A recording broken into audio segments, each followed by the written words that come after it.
आज एक इमाम को सिर्फ इसलिए गिरफ्तार कर लिया गया संभल के अंदर कि सिर्फ उन्होंने अजान लाउड स्पीकर से दे दी थी। अफसोस है कि आज हमारे साथ ऐसी ज्यादती हो रही है। मैं उस संभल की सरजमी से आता हूं जहां पर 15 दिन पहले एक संविधान को कमजोर करने का काम किया गया। वहां पे जिस प्रकार से 5 मजलूमों की जान ले ली गई, जिस तरह से 30 से ज्यादा लोगों को गोली मारकर घायल कर दिया गया और 27 से 50 से ज्यादा लोगों के खिलाफ मुकदमा दर्ज किया गया। मैं पूछना चाहता हूं माननीय सभापति जी, मैं सांसद हूं, मैं अपने मुकदमे का मैंने कहा था मुझे डर नहीं है, मेरे खिलाफ मुकदमा लिखा गया, मैं वहां मौजूद नहीं था और ये मुकदमा जो हमारे चाहे विपक्ष के सांसद हो या सत्ता पक्ष के सांसद हो, आप याद रखिए जनता की आवाज हो, जनता के बीच में जाकर के आपके जवाबदेही बनती है। हमारे लोगों की हिफाजत नहीं की जा रही।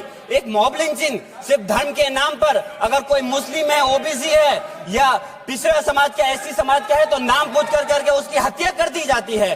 बुलडोजर चलाए जा रहे हैं। हेट स्पीच, अगर कोई हम कुछ बोलते हैं तो हेट स्पीच करके मुकदमा दर्ज कर देते हैं और जो हमारे धार्मिक आका हमारे सल्लल्लाहु अलैहि वसल्लम की शान में गुस्ताखी करता है उनके खिलाफ कोई कार्रवाई नहीं। जो कि हबीब जालिब का शेर है, ऐसे जुल्म सुबह बेनूर को मैं नहीं मानता, मैं नहीं जानता, मैं भी खाइफ नहीं तख्ताए दार से, मैं भी मंसूर हूं कैदो अगयार से, क्यों डराते हो जिंदान की दीवार से, जुल्म की बात को, जहल की रात को मैं नहीं मानता, मैं नहीं जानता।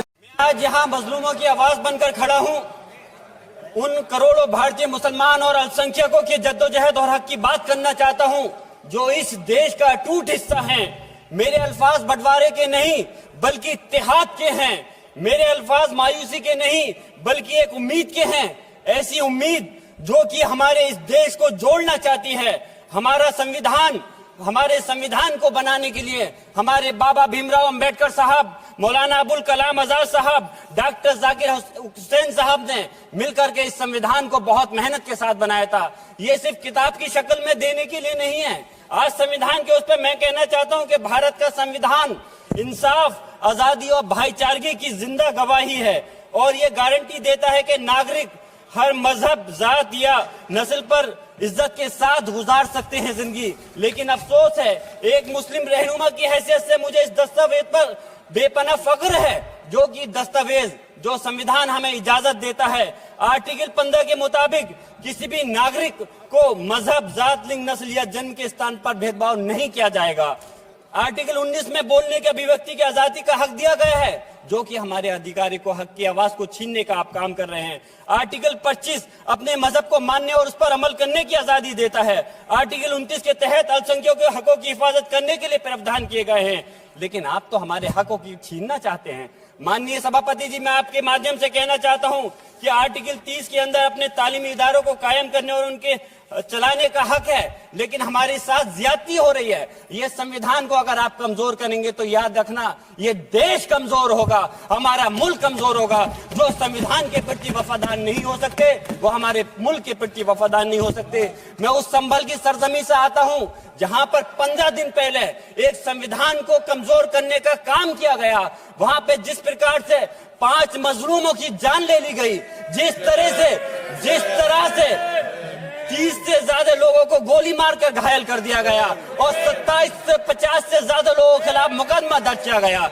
मैं पूछना चाहता हूं माननीय सभापति जी, मैं सांसद हूं, मैं अपने मुकदमे का मैंने कहा था मुझे डर नहीं है, मेरे खिलाफ मुकदमा लिखा गया, मैं वहां मौजूद नहीं था और ये मुकदमा जो हमारे चाहे विपक्ष के सांसद हो या सत्ता पक्ष के सांसद हो, आप याद रखिए जनता की आवाज हो, जनता के बीच में जाकर के आपके जवाबदेही बनती है और मैंने अपनी जनता की आवाज को उठाने का काम किया तो क्या गलत किया था।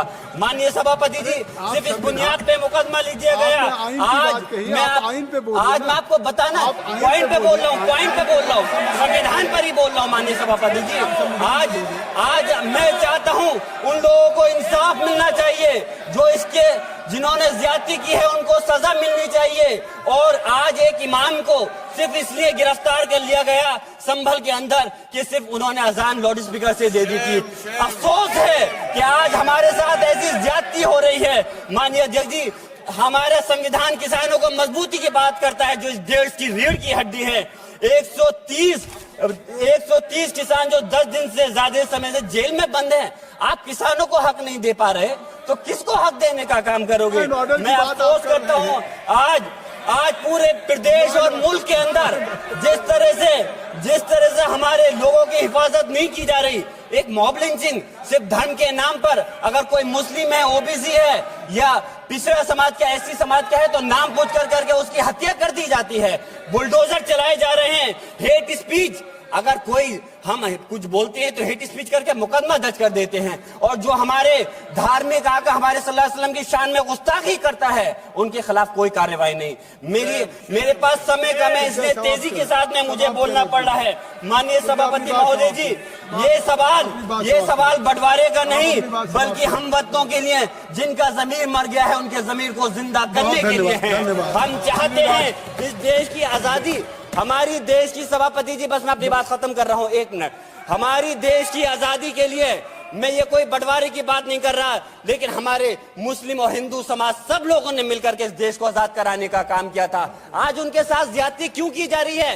हम लोग अपने इस मुल्क के अंदर मजबूरी से नहीं रुके, बल्कि हम जो है अपनी मर्जी से रुके थे।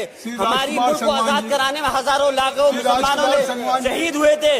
माननीय सभापति जी, कॉन्क्लूड कर रहा हूँ से बात। राजकुमार से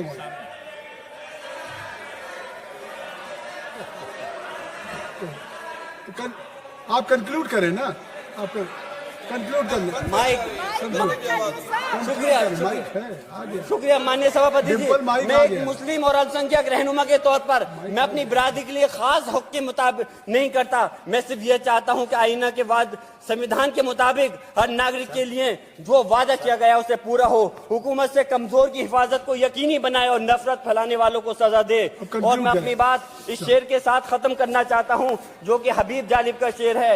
ऐसे जुल्म सुबह बेनूर को मैं नहीं मानता, मैं नहीं जानता, मैं भी खाइफ नहीं तख्ताए दार से, मैं भी मंसूर हूं कैदो अगयार से, क्यों डराते हो जिंदान की दीवार से, जुल्म की बात को, जहल की रात को मैं नहीं मानता, मैं नहीं जानता। श्री राजकुमार संगवान जी।